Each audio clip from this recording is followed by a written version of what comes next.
I've cared about this topic for a long time.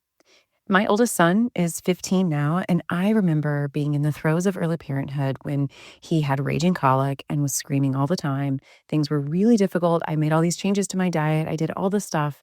And I definitely picked up a couple different probiotics along the way, hoping that they would magically give me some sleep and some rest and that my baby would feel better. Welcome to the Nutrition for the Early Years podcast with Dr. Liz, your guilt-free guidance for feeding your family. This podcast is for folks who are craving better nutrition for their kids, but are tired of the whiplash of nutrition claims and diet culture influence. You're reading labels, paying attention to ingredients, but you still doubt yourself, and for good reason. Food goes deep, and often we fear making costly mistakes that as parents we hope to prevent. If you're ready to explore the ins and outs of your child's actual nutrition needs and nourish the whole child from the inside out, hang with me, Dr. Liz Daniels. I'm a board-certified pediatrician plus registered dietitian, and we're going to dig deep into real-deal nutrition science, honest talk about barriers to health, and real stories that I help address. So let's dig in. Hey guys, thanks so much for joining the Nutrition for the Early Years podcast with Dr. Liz. I'm excited today because there is a lot to talk about. Now, before I go any further, you're like, wait a minute, I thought this was the Lunchbox Reformation. And it was. I love the title, and I'm going to have to save it for my first book maybe, but I needed to shift. It's just a little obscure, so I get it. But that said, I'm really pumped to talk about probiotics today. Before we dive in, if this podcast has been helpful for you so far, it would mean a lot to me if you would subscribe and leave a quick rating or review. That is actually how families are able to find this content, and I would super appreciate that support because that's what this is all about, is helping parents get the right kind of information that they feel good about. Today, we're talking about probiotics in infancy. This is a topic I get asked about all the time, and it's one that's really unique to the very early days of life. In fact, it's a really different conversation than probiotics for older kids. And it's actually quite nuanced. The good news is that we do have more literature now than we used to, but there's still a bunch of hype. There's a ton of products and still a lot of confusion. What I want to do today is walk you through the same kind of conversation that I have with families in my office, the questions that they ask me, what's actually going on physiologically in the baby's gut. We're going to talk about what the literature really says, where the gaps in the literature still are, and how to decide whether this is something that you might want to try with your baby or not. So really, what we live in right now is what I kind of call the gray, where there's research being done. We have some solid evidence. There's claims that are being made that maybe are unsubstantiated. And then there's a lot of opinions and a lot of products. When you really ask the experts, like the ones who are truly doing this literature, who live it, breathe it, and teach it, there's still some uncertainty. And that disconnect is frustrating. As a parent, as a consumer, and I get it, but it's also still really fascinating when you think about it because that disconnect is frustrating. But it's also fascinating, and it's why I like helping families walk through this thoughtfully instead of reactively. I've cared about this topic for a long time. My oldest son is 15 now, and I remember being in the throes of early parenthood when he had raging colic and was screaming all the time. Things were really difficult. I made all these changes to my diet. I did all this stuff, and I definitely picked up a couple different probiotics along the way, hoping that they would magically give me some sleep and some rest and that my baby would feel better. But you know what? I didn't really see a big difference.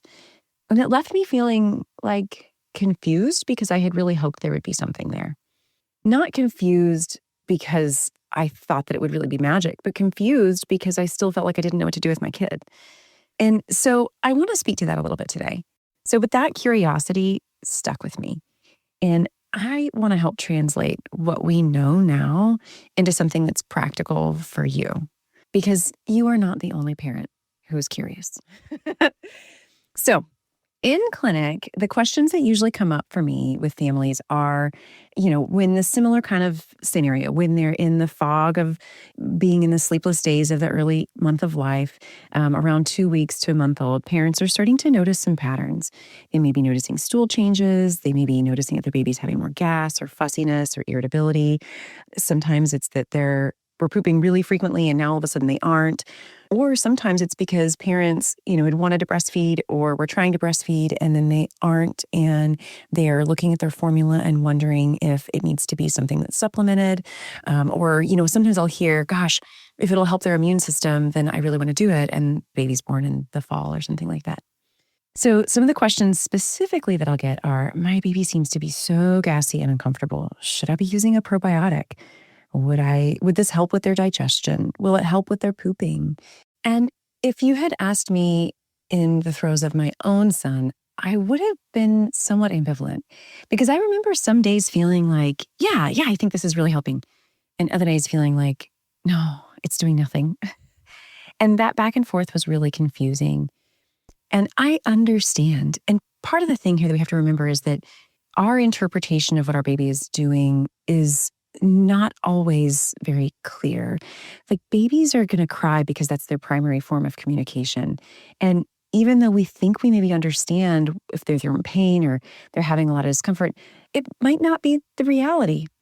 A lot of the times it's just immaturity.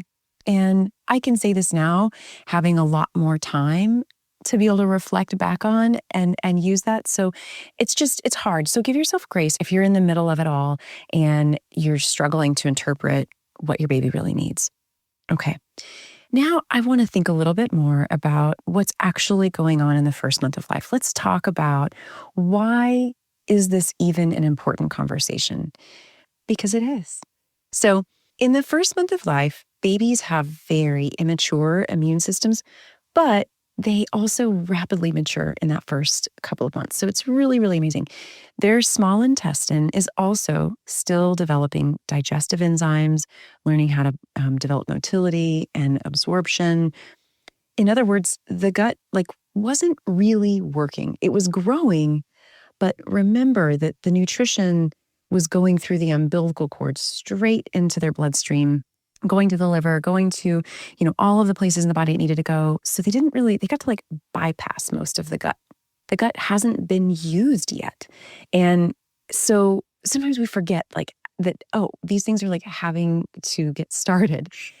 Now, when you put food into the gut, that does a couple of things. Overall, the nutrition that they're getting is not only helping to absorb and to be digested and broken down, but it's also helping the gut to grow, and it's teaching the gut a lot of things.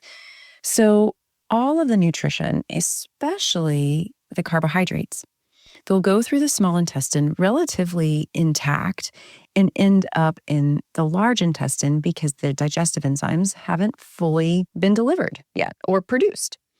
And this is especially true for something called human milk oligosaccharides, or HMOs. These are complex carbohydrates that are in breast milk, and I think of them like fiber for breast milk. They don't get digested in the small intestine. They travel all the way down to the colon, where the gut bacteria that are there, the probiotics, break them down. That process produces gas, short-chain fatty acids, and some immune signaling compounds. And this is a beautiful ecosystem when it's balanced. Sometimes I like to think of this like a seesaw where, and this is simplified, but think of it kind of like this, where you have bacteria, the probiotics, and they need the food, the prebiotics. And you need them in balance. If you have all HMOs and not enough of the bacteria, then you have a lot of gas and bloating and discomfort. If you have all the bacteria and not enough of the HMOs, then potentially you're not keeping that gut flora very diverse and healthy. So they need each other, in other words. But back to the point here. HMOs are prebiotics. They're that food for the gut bacteria. And in breastfed babies, there's a large amount and a lot of different types of HMOs early on, and that helps to establish gut bacteria. As the milk matures, so we call breast milk mature when it's a month old, but as the milk matures through the first couple of months of life, a lot of the HMO levels will actually decrease while the microbiome continues to mature and diversify. Around about 1 month of life, we'll start to see changes in the gut motility, how things move. And that timing overlaps when many parents are noticing a lot of fussiness and stool changes. And I can't tell you that those things are directly causal, but the timeline matters. Hold up. But I will be talking about this in a future episode, all about newborn poop. So, if you're curious, just to say, subscribe, follow, so you don't miss out. Okay. So all that to say, should we actually add probiotics? This is where the literature's still a little underwhelming, even 15 years later. So what I mean here is that in full-term infants, probiotics haven't consistently shown long-term benefits for things like immune health, cognition, allergy prevention, overall development. And this is especially true for breastfed babies because breast milk actually provides both bacteria and prebiotics. My short answer is if your baby is full-term and you are breastfeeding exclusively, I don't think you're going to see much change with the additional probiotics. And that is now my 15 years after my son was born and lots of training later, why I look back and reflect and think adding probiotics probably didn't change the dial for me in that scenario because I was exclusively breastfeeding him. He was already getting all of that stuff anyway. So I was like, not quite peeing in the ocean, but I mean, I kind of liken it to that. I was already doing those things. My baby just had trouble. Okay.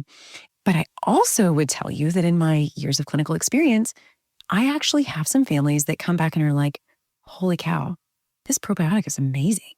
And so I have to listen to that. And then that is what prompts me to say, okay, so tell me more. What did you notice? Well, sometimes that's nuanced. And sometimes that's because they are on formula. And in formula, there's a little bit more caveat to this. Some formulas contain prebiotics, like HMOs, and some contain probiotics, like some lactobacillus strains. And some contain both, but they're not the same. Like what I mean here is that one product will have 5 HMOs or 2 HMOs, and they're different sources. Some formulas will have 2 different strains of fermented culture that provides probiotic, but none of the prebiotics. And sometimes you'll have one probiotic and one partially prebiotic, meaning each formula product that's on the market is a little different in some particular way. And so when we look at different formula products, it's important to understand the differences if your baby really responds differently to them. And this is really where your pediatrician should be able to help you guide through that because this is a whole world. And I love this world personally. It's like something I find incredibly fascinating. But this is part of the gray. This is why when I'm in my office, if a family's asking me this question, I'm going to dig into exactly what their baby's getting. I dig into a little bit of the mom's diet. I dig into what probiotics they're curious and really what symptoms they're trying to address. Because actually, when we look deeper into the literature, some of the strains that have been specifically studied are what I would maybe point to. In other words, I'm making an individualized plan for that baby and that mama and dad in front of me, and I'm trying to support them. Which is why I want to bring you this information because the blanket claims I feel like are not enough and I feel like you deserve better. Okay, so like if you're breastfeeding, probably not going to give you a whole lot of benefit. Okay, if you are on formula or you're combo feeding and you want to consider it because you're addressing specific symptoms, possibly reasonable. Talk to your pediatrician. And if you have a preterm infant, it might actually be super beneficial for you. I'm going to get into a couple of the caveats there in just a minute, but I think that's the main kind of takeaway here. So now I want to kind of add a little bit to this of, well, what would you get? Because not all strains are the same. So breast milk microbiota is actually very diverse, and it's going to include a lot of strains. Some like Staphylococcus, Streptococcus are some of the primary strains, along with Lactobacillus and Bifidobacterium. Each of these families have a different additional strains within them. So just caveat, I'm not talking like MRSA or strep throat. These are not in your breast milk. I'm talking about specific strains. And for what it's worth, the lactobacillus and bifidobacterium tend to have a robust amount of literature that's growing.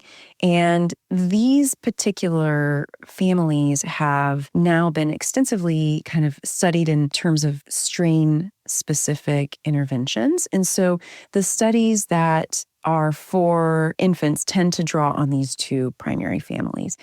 And I think that's really interesting. So when you look at labels or you're looking at specific probiotics for infants, you're probably going to be seeing strains within the lactobacillus and the bifidobacterium families.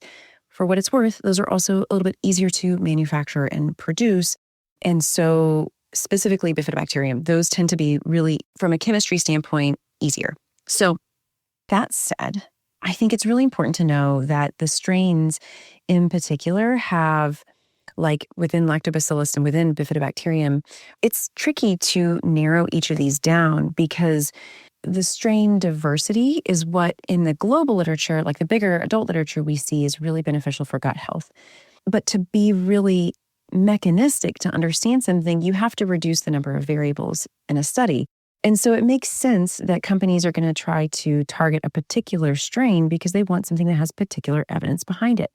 And I fully understand that. But really, when we look at the clinical outcomes, we see so much improvement in breastfed babies compared to traditional formula-fed babies because there's diversity there. So it's really hard to see one particular strain do all the heavy lifting. It's something about this flora, this environment, this some kind of synergy that they all have together that's really, really clinically transformative. And that's why it's hard to see that clinical transformation in just a particular strain. So what are they claiming to do? I mean, a lot of the studies are actually claiming to reduce colic, amount of time crying, fussiness. Sometimes they are trying to look at clinical outcomes with things like allergy or sleep. And honestly, this is really tricky because there's so many other factors there. So when I have a family in front of me, what I typically encourage them to do is try to understand the patterns that they're noticing. If we're dealing with gas, one of the things that I often find families see a lot of improvement with is when they're watching the latch. If the latch is improper or there's bottle mechanics that are not going well, then what tends to happen is that babies end up swallowing a bunch of air, and that's called aerophagia. So the question a lot of the time that I'm trying to get to is this baby swallowing so much air that it's impacting their digestion, and you're seeing that crying and fussiness and irritability? When they cry and they're fussy and they're irritable, they take in more air, which just potentiates that difficulty. So I like to tease out if it's an air problem, aerophagia, or if it's really a digestion problem. And that takes a lot of conversation and some nuance there. So are you noticing that fussiness is tied to feeds or a particular time of day? Is it that stooling is the main issue? Is it that they feel so much relief when they pass gas? And so that's where I like to spend a lot of my time, is just trying to observe what the family is noticing and try to understand those patterns. The next thing I like to think about is, okay, if you find a pattern that is related to aerophagia, then we address that. We address the latch, or we address dealing with the gas. And then if it's not, and we really think it can be a digestion problem, then we look at that, right? Like, do we need to optimize this for a hydrolyzed protein product? Do we need to optimize something else that's going on in the actual nutrition that's coming in? And then if both of those buckets have been observed and addressed appropriately, then the third line thing for me to think about is, well, will a probiotic help? In other words, I like to go through things in a stepwise fashion because it helps me as a clinician really have confidence in both helping the family, but also learning from the baby that's in front of me, which means I'm not solving all the problems in one day or with one product. Sorry. But in my experience, that tends to be the most valuable in time, is really getting those patterns down. So I alluded to preterm infants a while ago, and what I want to mention here is that there's actually some pretty strong evidence for probiotics in preterm infants, so babies that are born under 37 weeks. And this is in the area of reducing the risk for necrotizing enterocolitis. And this is really cool. So over a decade ago when I was in training, this was not routinely being used because there was concern for gut permeability, meaning we were afraid that if we introduced probiotics into a very, very immature baby's gut, that they would not be able to, that they would actually get sick from the probiotics. And so this is an area of intense study because we do understand that the probiotics can serve sort of as a big part of signaling to the immune system. And so in numbers of different studies, big studies, well-done studies, they've actually determined that you can reduce the risk for necrotizing enterocolitis and overall mortality with the addition of some of these lactobacillus and bifidobacterium strains. That said, this is individually decided upon and under the care of your NICU team.